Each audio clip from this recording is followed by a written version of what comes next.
From VOA Learning English, this is the Health Report. Researchers say they have identified a gene that can predict if you will have gray hair.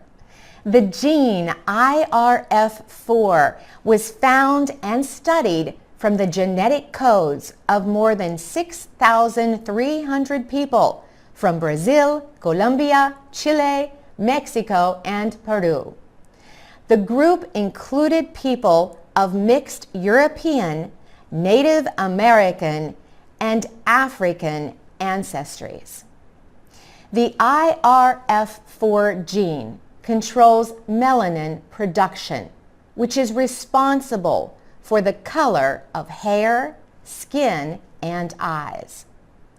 Andres Ruiz Linares is a professor of human genetics at University College, London. He is the paper's lead author. He and his team identified a special gene found in about 15% of people with European ancestry. The people who carry this gene are more likely to have early gray hair. The researchers found that Native Americans do not carry this gene.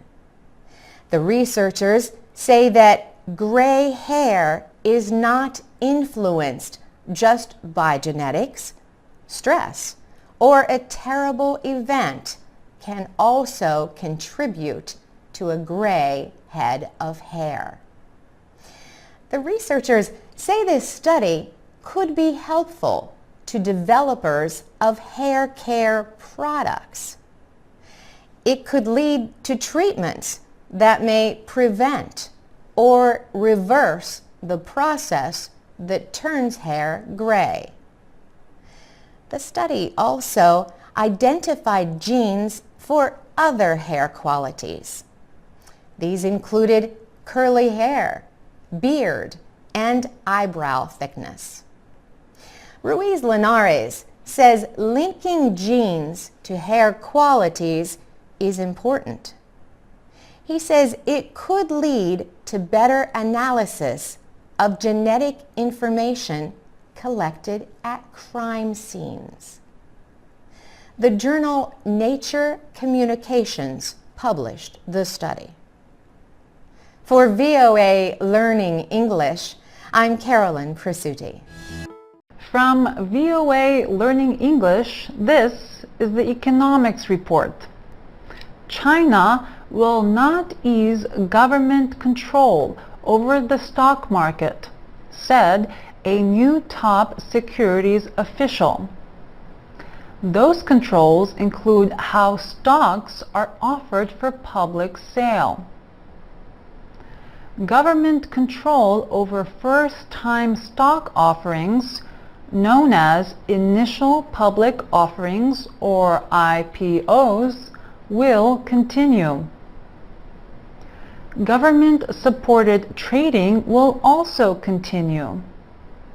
Liu Shiyu is the new chairman of the China Securities Regulatory Commission, or CSRC. The CSRC is the government agency that supervises China's stock markets. Liu says that reforms in the IPO system will not take place anytime soon, and that supporting the reforms will require a process and time. Liu also says government-run organizations which support the market during price drops will continue to operate. China is open about its direct intervention in the market to support stock prices. The government-run China Securities Finance Corporation Limited has played a major part in supporting the stock market. This was especially true after stock prices on China's major exchanges sharply dropped in June of last year.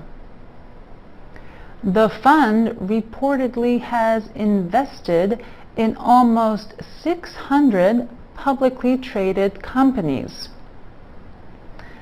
Johnny Fang is a stock expert with Shanghai-based Ziben Advisors. He says there has been improvement in the way IPOs have been approved in recent months. But he says that Liu Shiyu still considers market stability very important.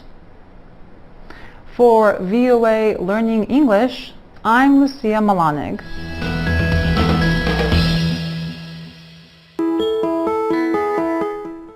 From VOA Learning English, this is the Technology Report. A new phone app senses vibrations and alerts people to earthquakes. The phone app recognizes sudden shaking of the Earth's surface through sensors in smartphones. The new app is called My Shake. It is the work of 4 researchers at the University of California, Berkeley. They said they created a worldwide warning system that would inform people and give them time to prepare for earthquakes. Other earthquake apps include QuakeFeed, Quakes, and Earthquake. They show where earthquakes have happened, their strength, and any aftershocks. The apps use information from the U.S. Geological Survey. The My Shake app is available only for Android phones. Smartphones are equipped with accelerometers. These instruments measure movement. They also can measure the shaking of a machine, building, or other structure. Activity trackers and apps that count steps or exercise activities use accelerometers. Global Positioning System, also called GPS, apps also use them. My Shake uses phone accelerometers to measure seismic activity. It has been programmed to know the difference between normal activity and earthquake movements. The smartphone then sends seismic information to the app developers. The software developers say their app is correct 93% of the time. Several notifications from one area could mean that an earthquake may be taking place or will take place soon. The app also shows ways to stay safer during an earthquake. The developers say the app will improve as more people use it. For VOA Learning English, I'm Ann Ball.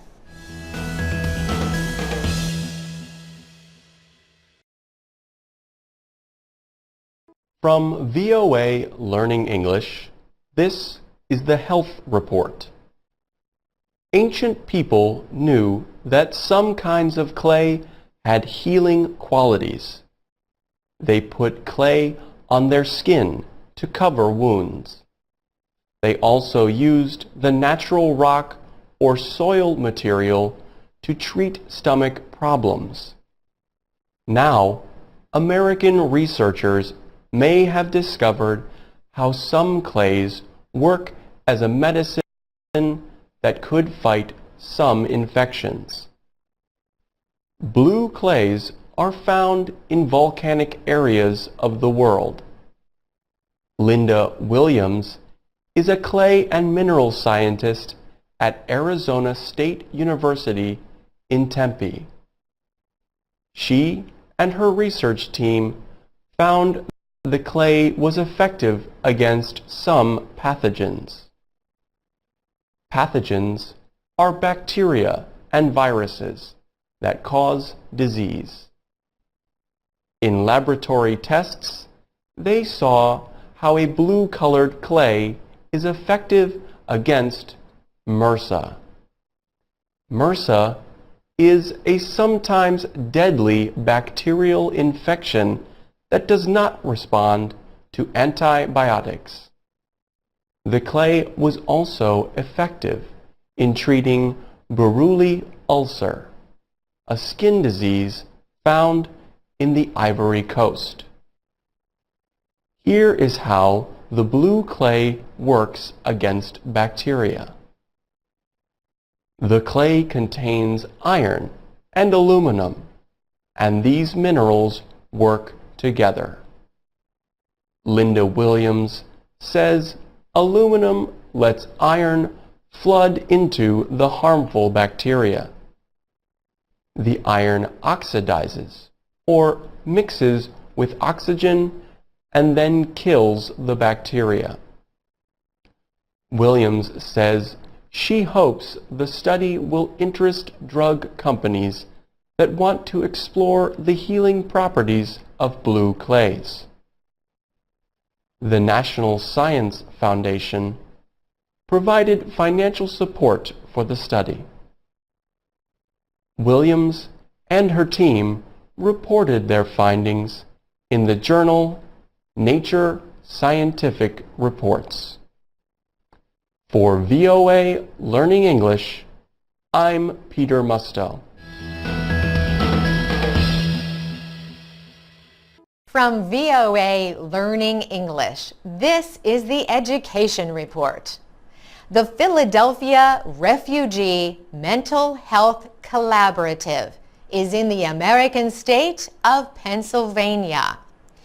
The organization teaches refugees the skills needed to live in the United States.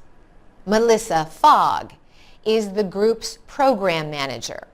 She told VOA that weather, language, and safety are a few issues that can cause problems. There are many unwritten rules.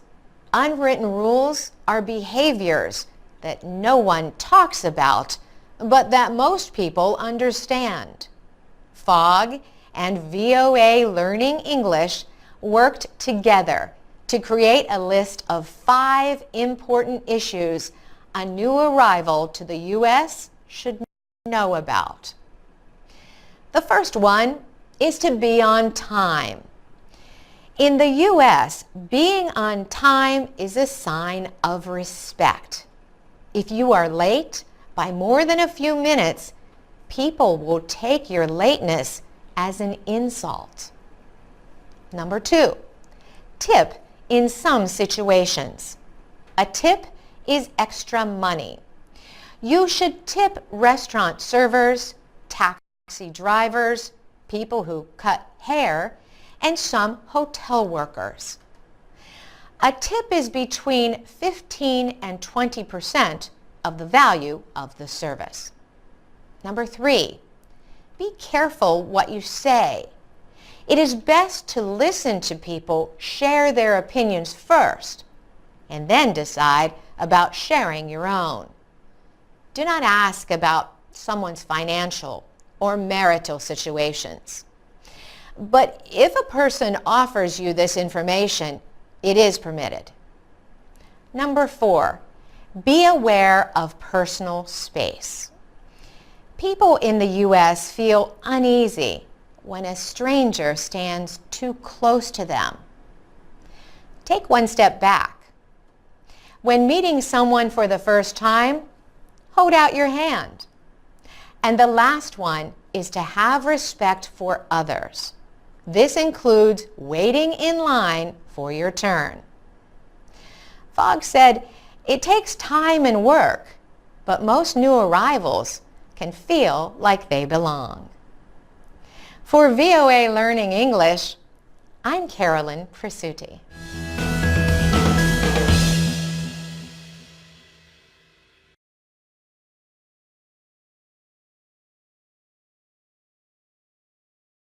From VOA Learning English, this is the Economics Report.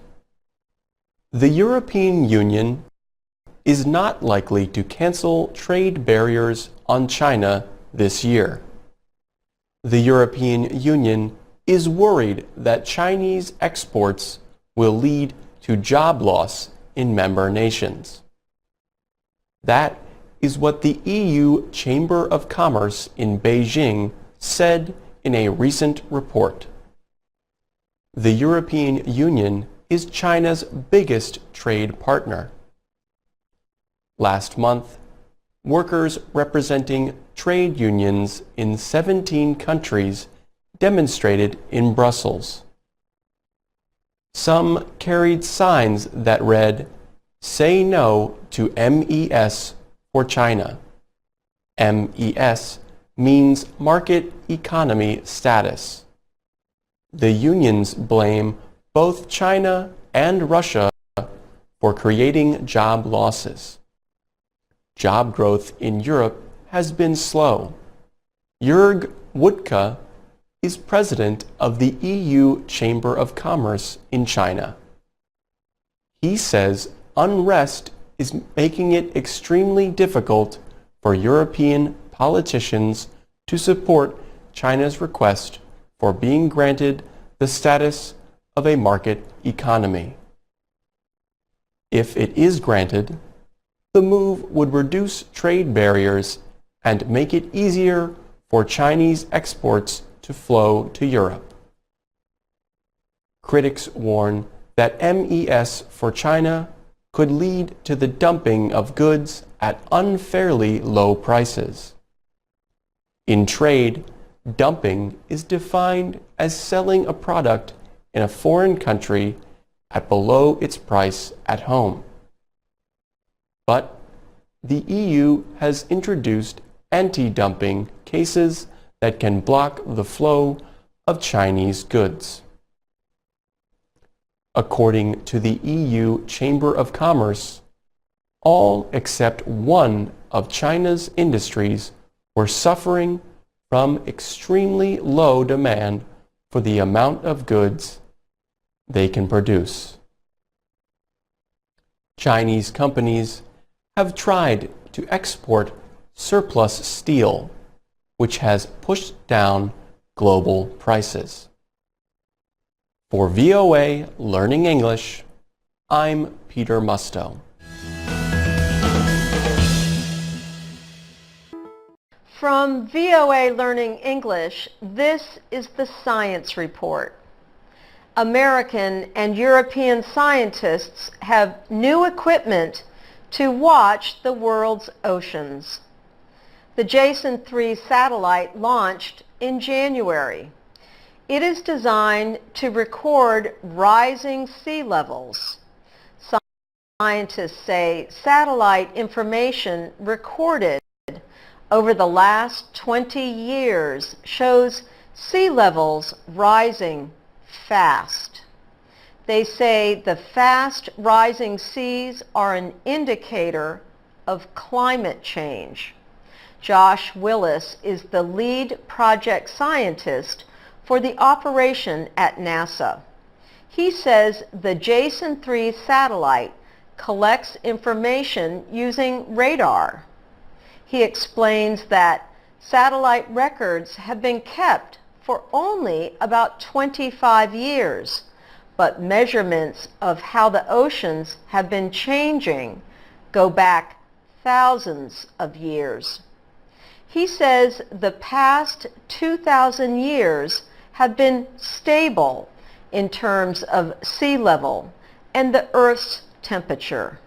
But in the past 100 years, sea levels have risen quickly. He said that is because of the warming of Earth. All material, including water expands when heated. The Jason 3 satellite measures how high the surface of the sea is.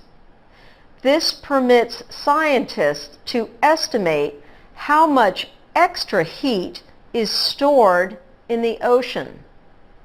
Eric Luyện is with the National Oceanic and Atmospheric Administration. He says sea levels are an expression of climate change for two reasons. He says excess heat is causing the ocean to expand. And he says the planet's warming causes glacial ice to melt into the oceans and increase sea levels. Luyện says Jason 3 information will help scientists monitor the effects of rising sea levels. He says it will also help in predicting and preparing for big storms. For VOA Learning English, I'm Ann Ball.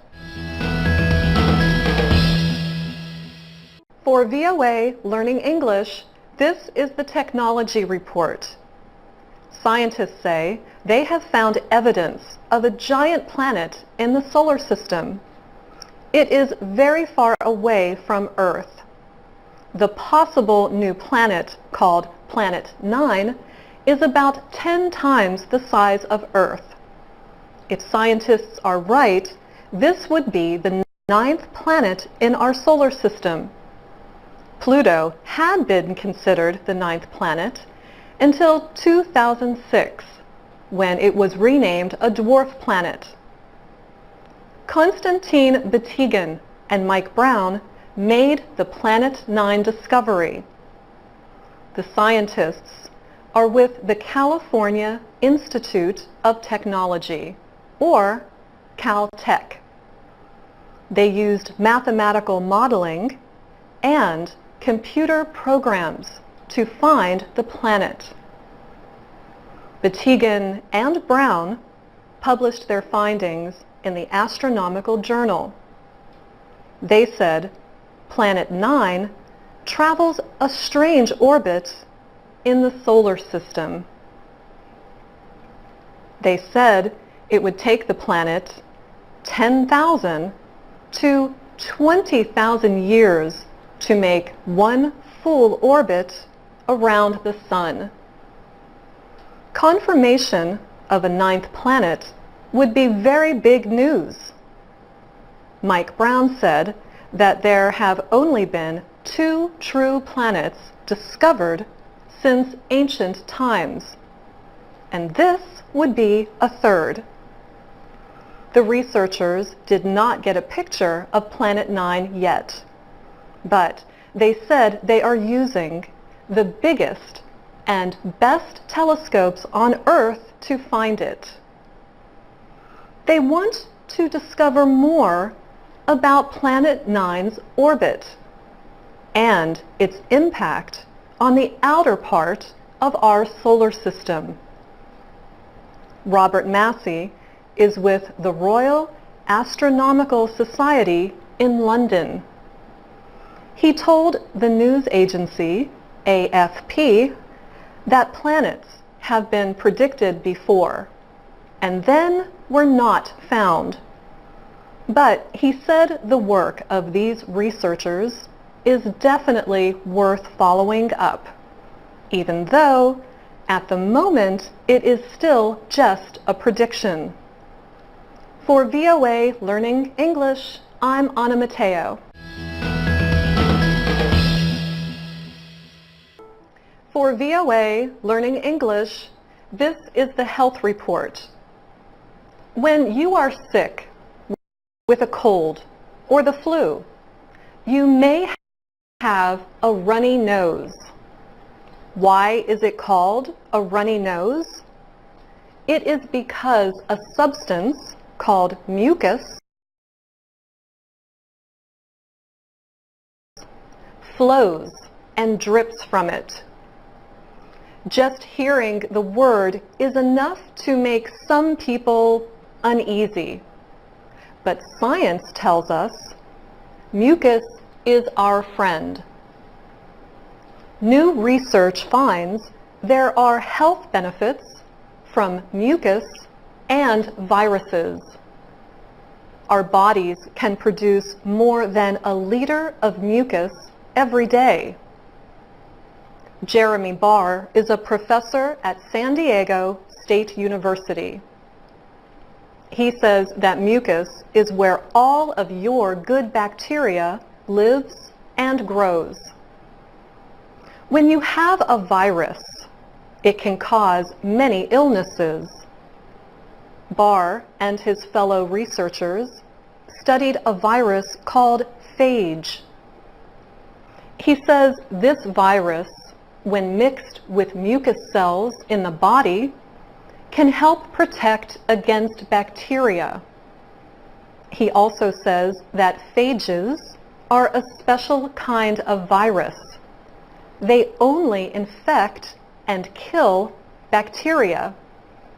They do not infect humans or animals.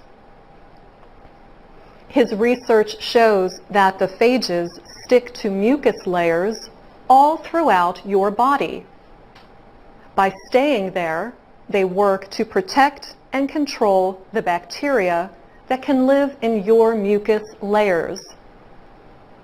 Mucus also helps protect your lungs from dust, bacteria, cigarette smoke, exhaust fumes, and other forms of pollution.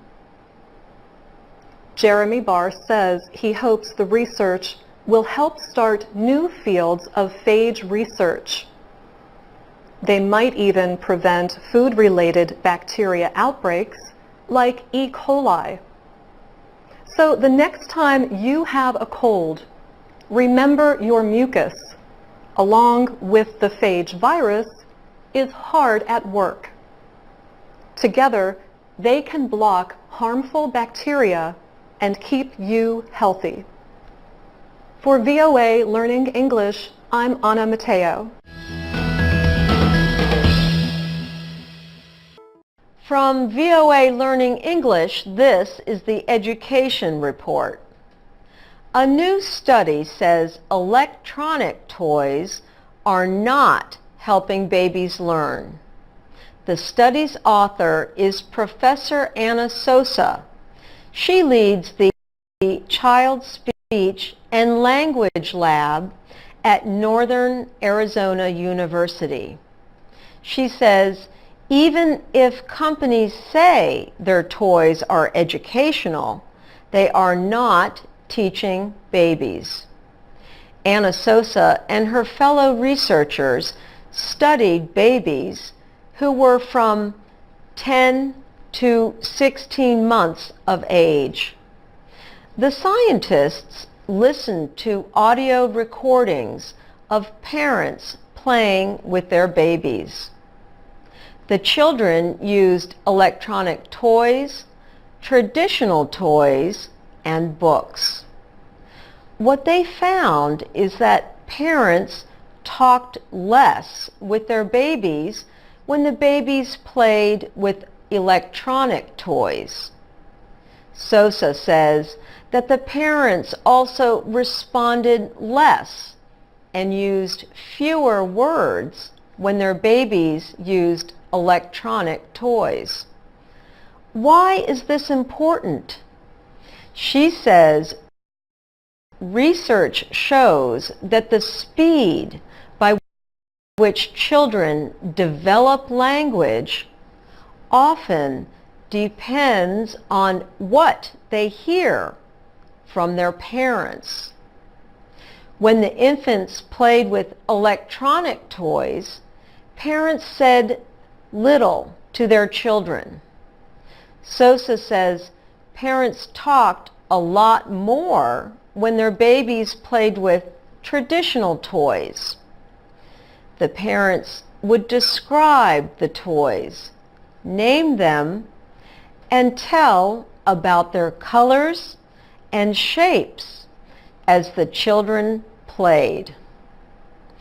Parents even gave more information to their babies as they looked at pictures in books. Sosa is not telling parents to throw out electronic toys. She believes these electronic toys can provide enjoyment for the babies. But, Sosa says, parents should not count such play as a learning experience. For VOA Learning English, I'm Ann Ball.